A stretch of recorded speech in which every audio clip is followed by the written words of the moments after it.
ছাত্ৰ ছাত্ৰীসকল, মই তোমালোকক আজি কাপোৰেৰে ফুল তৈয়াৰ কৰিবলৈ শিকাম।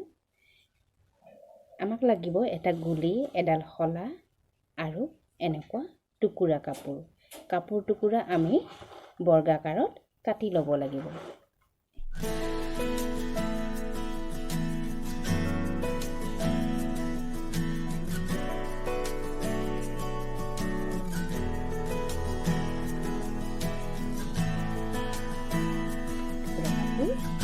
এতিয়া আমি কি কৰিম, কাপোৰ টুকুৰা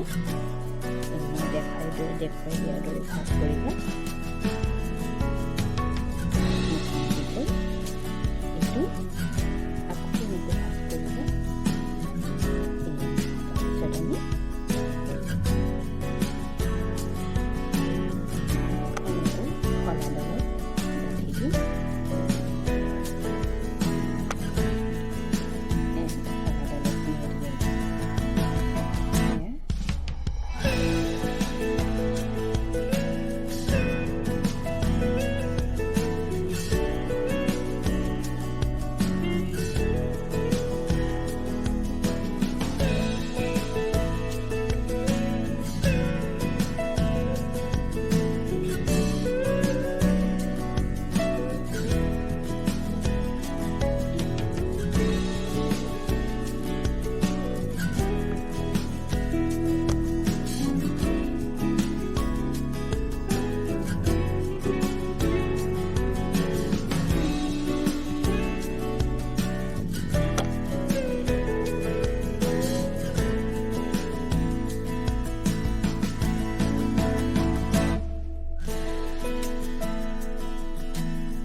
তোমালোকে শলাডালত এনেকৈ প্লাষ্টিকৰ গ্ৰীণ টেপেৰে মেৰিয়াই দিবা।